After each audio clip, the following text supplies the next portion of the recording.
Please don't crash. Please don't crash. Oh, boy. Let's monetize this mofo. Alex Van Halen is selling his personal gear.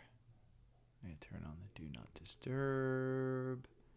So if you're my friend and you're texting me, you won't get a response like yesterday. Live. I had planned on doing a cool thing with Intuit today. But I kind of got too much to go over, to be honest. Morning, Joe. Turn this to all chat, live chat, and I'm going to go to the market scanner. I got a lot to do today, though. And I still have a headache. I did do a, 6 or 7 mile hike yesterday.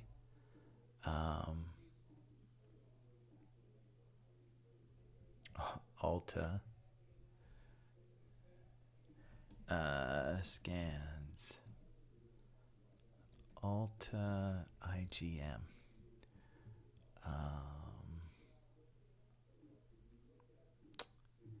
Bitcoin and crypto. Probably nothing here.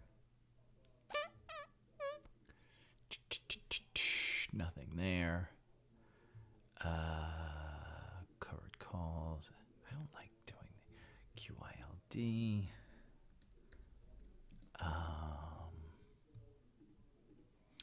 Covered calls. Energy names.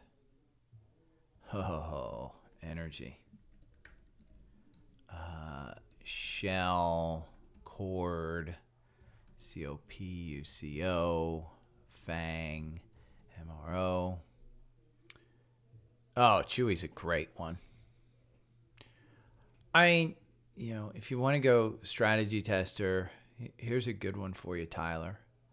Okay, we just did energy names. Let's go to the A+ setup one that I have a strategy for.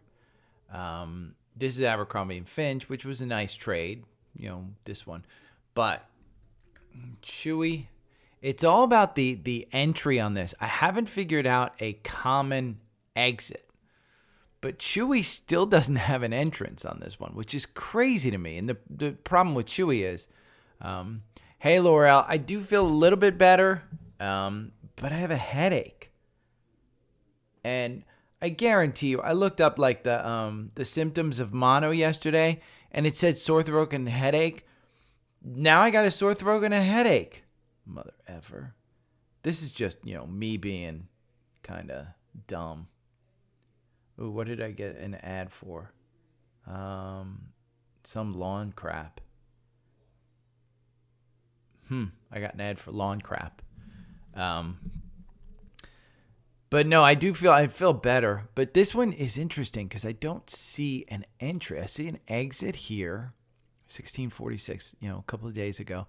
But there's not an entry there. And the reason is, but by the way, the reason is because the MACD and the RSI aren't playing well together. And it just didn't have volume, the volatility to get above that 9-day consistently.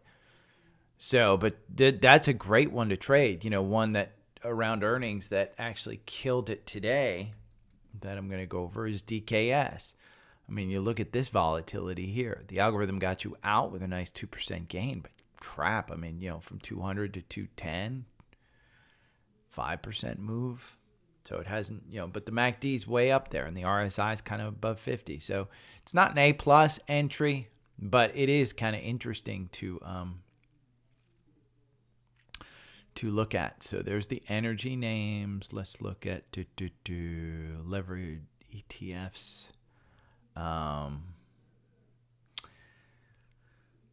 SMCI I'm getting less and less patient with.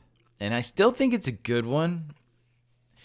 The more I read about DELLs, and I'll go over DELL a little bit, because they have earnings tomorrow. Bulls and FNGU. What's bulls? That's the bull fang. 3 times leveraged.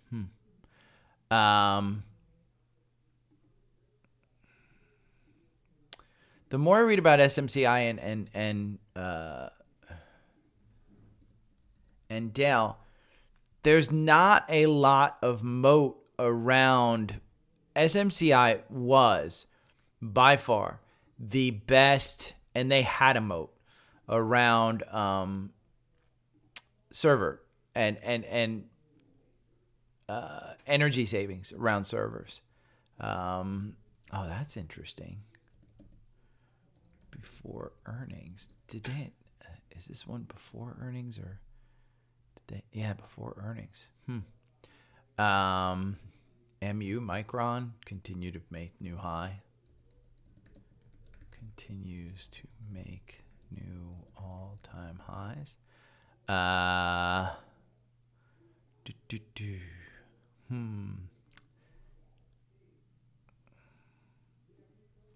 I'll take a look at all that stuff. Let me get through. I may not get to all your stuff today, but let's see.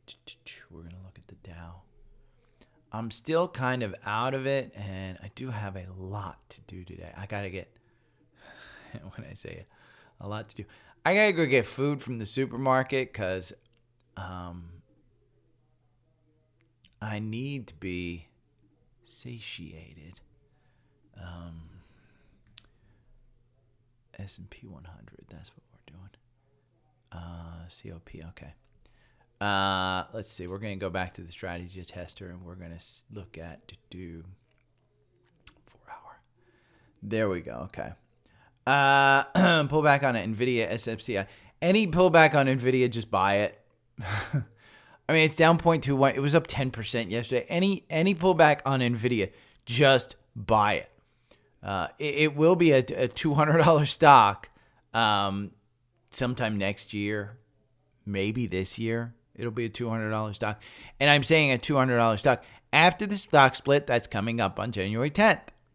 So remember, it's going to trade for 113. If it were to split 10 for 1 today, it's going to trade for 113. So it will be a $2,000 stock. I'm just, saying that one. SMCI, I'm getting less and less patient with, and I'm thinking of moving more towards the DELL market. And I'm not getting out of SMCI. I'm just looking at some opportunities here. And there's a chart that I'll show you in Seeking Alpha that I like. Now, I do like that these Bollinger Bands are cinching up. And you can see they contracted here. I mean, we traded from September to January. What's that, 4 months? You've been trading in this range since April. So the RSI reasonably down at 59. It needed to come back. So I'm getting less and less patient with this one, but I do need some patience. I'm not getting out of it. I'm just thinking, hey, if we have another 3 months before this one takes the next leg up, maybe I just want to go somewhere else. It doesn't mean that it's going to crash down to the 300 level. I don't think that's in the cards at all. But DELL's earnings will be interesting. And the chart that I was going to show you is this. Is this it? I think this is it.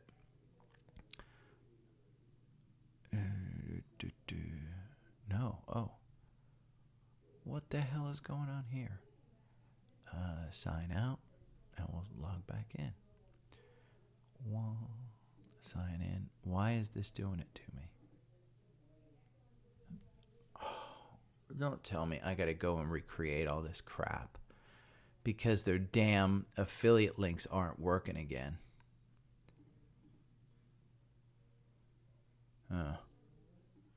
It must just be this chart. Okay, we'll recreate it here. Let's look up DELL. We're going to recreate this chart because I guess the affiliate link doesn't work. So we're going to go to DELL. And we are going to trash that. Select metrics, performance, total return. And we're going to do SMCI, and NVIDIA. And what I want you to look at is SMCI is in the blue, and this is just 1 year. I mean, you would think NVIDIA, with all of the craziness over 1 year, was doing significantly better. But look at SMCI and DELL. NVIDIA is actually lagging behind them, but SMCI and DELL are installing the NVIDIA stuff. So, you know, you go to year to date, and it's a totally different story. SMCI is blowing the other two away. You go and you bring this back in, and 6 month, DELL, there is kind of on par. SMCI still high. 1 month, SMCI is completely underperforming DELL and NVIDIA, which are both basically the same. Go to 5 days. And DELL and NVIDIA are killing it. SMCI, about a third of what it's done. So essentially over that 1 year, this is the period that I want to look at. And I'm thinking that either NVIDIA has to go up, which would be crazy, or DELL and SMCI have to come down. And so I'm not 100% here in you know, the market cap of NVIDIA is crazy for what it is. I mean, let's be honest, this is going to be a 2 to 3 year moat. And if they can't get NVIDIA chips, they're going to pay up for NVIDIA chips, but they're also going to pay for AMD, and they're going to pay for Qualcomm. And those two chips, they're going to basically push out demand for those two chips, because not everybody's going to be able to use NVIDIA. So NVIDIA is going to sell to the highest bidder. But in 2 years, when, you know, things start to catch up a little bit, you know, NVIDIA has done a very good job of not waiting for the puck to come to them, skating to the puck. So I would believe that Jensen Huang is already skating to the puck, and that's what Blackwell, that's what the subscription business is, that's what that is. So, pullback on CrowdStrike. Is there a pullback on CrowdStrike? Let's see. But that's the chart that I probably have to redo again. CrowdStrike's only down 1%. I don't see a pullback. Are you talking, is there going to be a pullback? I mean, that MACD's high. The RSI's come down to 59. It's traded kind of sideways. You know, if we go back, I mean, this was drawn about here, I think, where we first saw the trading range in March. If you just extend this out and we just go out a little bit more, you're in that trading range. So would I expect a pullback? Yeah. But I don't know. You know, the earnings are coming out. If they blow it away on June 4th, you're going to be wishing you bought it at 350. So there's CrowdStrike. Yeah, Chris, that's probably a better analogy. Jensen Huang has just played chess while everybody else is playing checkers. Jim Cramer actually did a really good job last night of pointing that out, that, you know, 10 years ago. I just hate that Jim Cramer kisses his ass so much.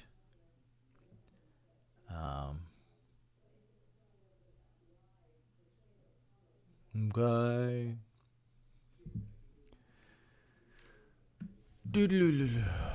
Okay, now I got to figure out which freaking things don't open up here. We got the scans. We've got that going on.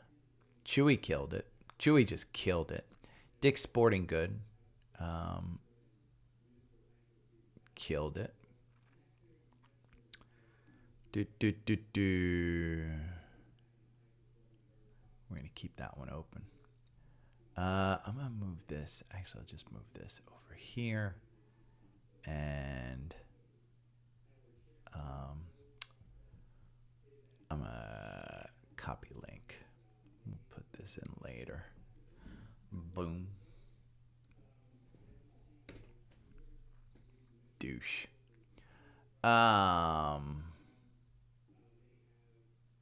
This was a good HubSpot. Doing great. HubSpot just doing great. Up 8% yesterday. This was an interesting one. I think it was a video. Yeah. Dan Ives.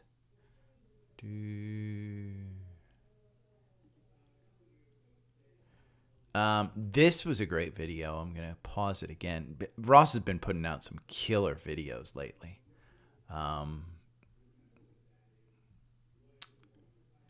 This was a great video.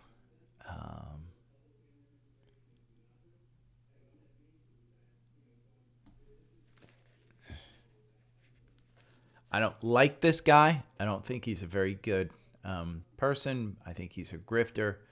But I do agree with what he had to say. So that's a good one.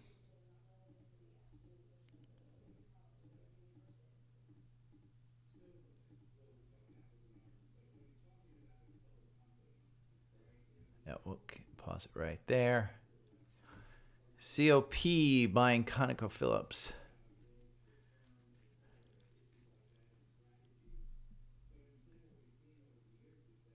See, now this one worked. I don't know why. That's dragging everything down. We're going to go through Celsius. We're going to go through Insmed, which was up 118% yesterday. 118%. It was crazy. And I was super impressed with the CEO.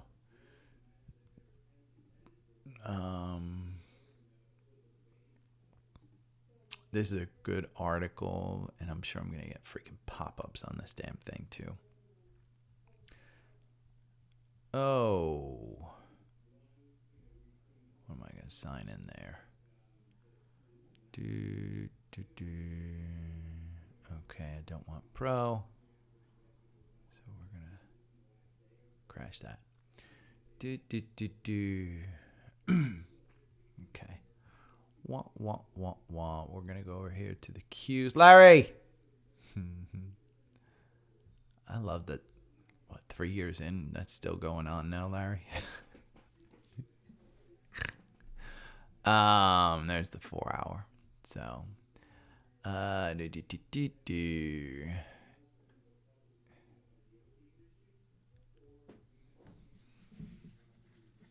okay, move.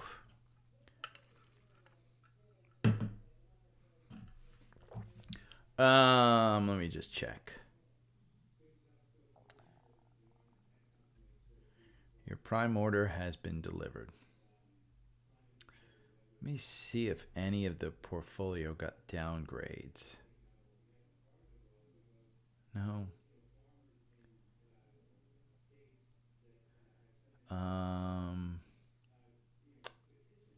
Apple to open first retail store. Uber to offer Sea and River cruises. We'll vote on Union. I'm going to take all that out. I got an offer to be an affiliate with somebody, but they're going to pay me for signups. So it's a free service, and they're going to pay me for signups. Complete disclosure. I don't know that I'd actually use this service, but they're going to pay me for signups, and it's not we're talking I could probably make a good $10,000, $12,000, somewhere in that neighborhood by just asking you guys to sign up for a free service.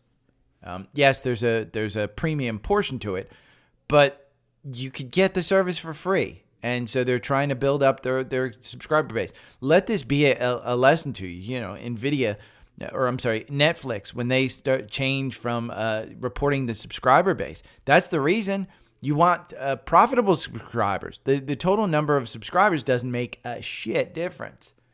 But they're going to pay me just to have people sign up for their service. Now, listen. I've never focused on the paid newsletter. I focused on the free newsletter.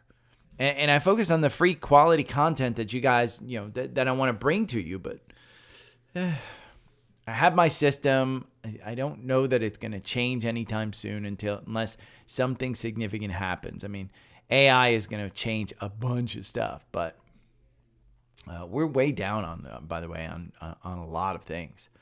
So today is going to be a red day to open. And that's probably a good, let's go to Seeking Alpha. Because what we want to do is we want to look at bonds.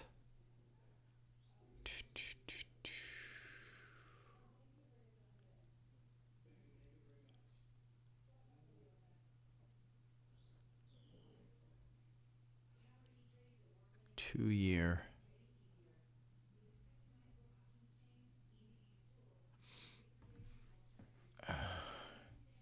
Where were we a month ago?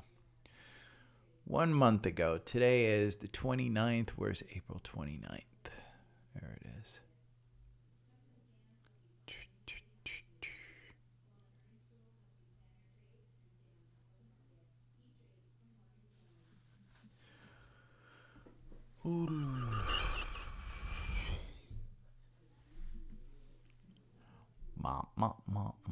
Okay.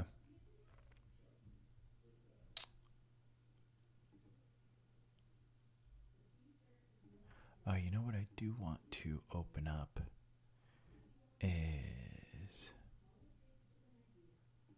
this one.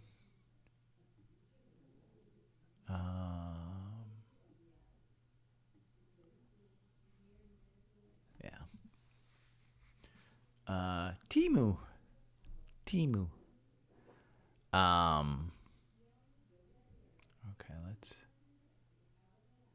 I want to stop this from loading because I'm probably going to get a bunch of pop-ups.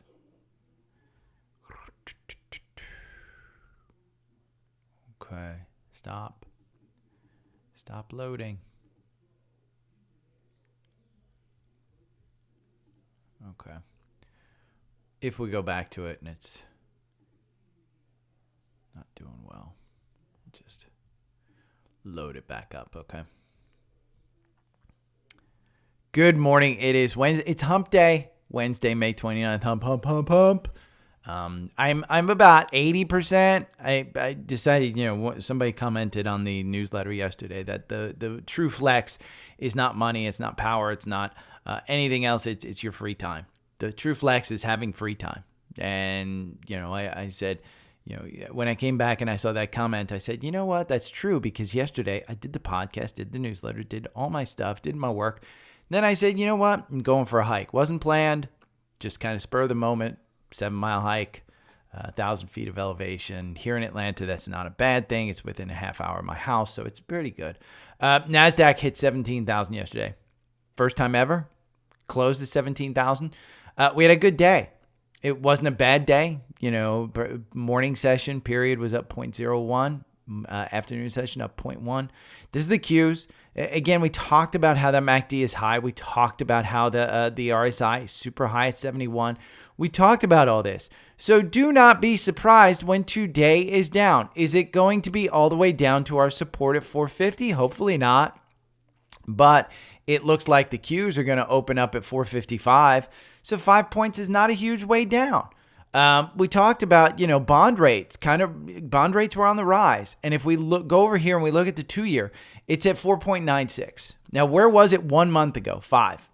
The 10-year, 4.57. Where was it 1 month ago? 4.65. So we're creeping up towards that 1 month ago one. As they continue to rise, the market probably will take a pause and come back. Again, if higher for longer is the territory and the market is pricing in a rate cut, which probably looks like it won't happen.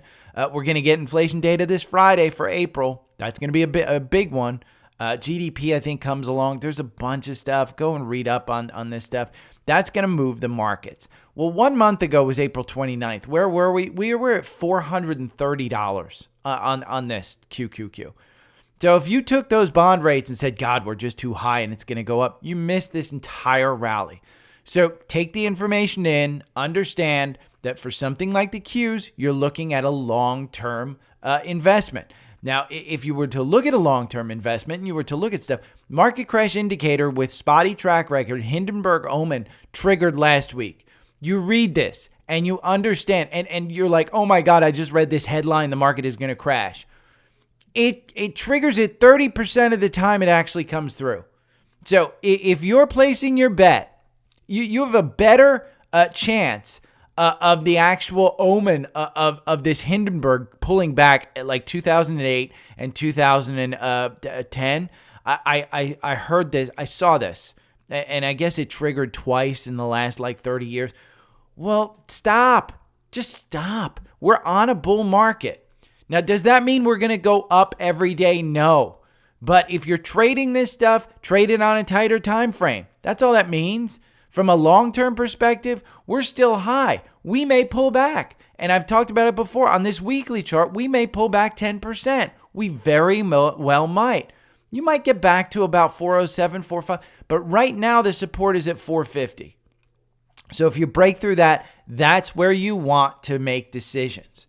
So don't listen to these headlines. Just read the article and understand that you could go to Vegas and vote and do black or red and have better odds of actually making money than something like that. Now, Gene Munster yesterday, my take on Apple is that it outperforms NVIDIA over the next year. Watch this video on my Twitter. He estimates that Apple will outperform NVIDIA over the next year, and he goes over the reasons. I think that would be really good for my portfolio. I'm hoping he's right. Am I changing my portfolio based on something like this? No. I'm hoping he's right. I am happy with my portfolio. I'm just hoping Gene Munster's right. If Apple does outperform NVIDIA over the next year, that's great. Remember, they are in competition for the largest market cap companies in the world right now. Does NVIDIA justify? I don't know. Now, what I want to point out to you is I want to take a look at these biggest movers today. Let's take a look at one from yesterday, PEGY. This one's only up 3% today. There's another one, Reshape, which is up 129%. This is on investing.com. It's pre-market movers, investing.com. You can go and look at it. But what I wanted to look at, PEGY, is how you would use TrendSpider to try and take a look at something like that in the pre-market and then say, you know what? I want to go over here and look at this 5-minute algorithm that Gary has, which is called an A+ setup. Okay? It gets you in and out. I am not 100% secure with the exit, but the entrance I am secure with. Now, even though it says enter here at 456 on QQQ, I don't think you have enough movement to actually trade this on the 5-minute. QQQ I would trade on a higher time frame, but PEGY, this is Pineapple Energy. If you remember from yesterday's newsletter, this is one that got a solar contract with New York State. Now, what I want to show you is some of these entries. So you got an entry here. And again, this one has great movement. So at 17 cents here on May 24th, great movement. On May 28th, this was, Friday to Monday, nice 29% move. Do you want to buy on a Friday and then, sell out on Monday? Probably not. But this is all, the light gray is pre-market. So then you look at yesterday morning. Well, you know what? It gave me another entrance at 22. Boy, that got you out with a 49% increase. 49% increase. And this is at 7:40 in the morning. If you're not awake and you're a trader and you're not awake and trading at 7:40 in the morning, you're not a trader. You're not putting in the work. That's the problem. You have to identify these types of things. So you use investing.com, you find out what are the biggest movers, and you go and scan them in TrendSpider. Now this one, 31 cents, I would argue this is why I'm not 100% secure with this algorithm, is because the exit is my issue. And I haven't found one that consistently works over time. Look at this one. You went from 31 cents all the way down to 22 cents here. 22. You could have gotten in at 22 because look at this. The algorithm already had you in at 31. I would argue that you had 2 candles to get out at 30. So if you were at 31, you had 2 candles to get out of 30 because you were trading under that 9-day. Again, how are you using TrendSpider? And then you look at this, and boy, your 9-day comes into play, and you've got confirmation, but you just got out. The algorithm doesn't tell you to get in, but you have confirmation. Your RSI is down here, and your MACD is crossing up. That's an A+ setup. The reason this algorithm didn't get you in because it had you in at 31. And the reason is because the MACD really got confirmation. You did get confirmation over here. So you got in, nice little gain. But the algorithm got you out with an 8% loss down at 28 cents. You didn't have another A+ setup. This one down here where you had a MACD cross up, you had confirmation, nice entrance, but it already had you in. But now you're in at 28 cents. And then it got you out with a 6% loss. But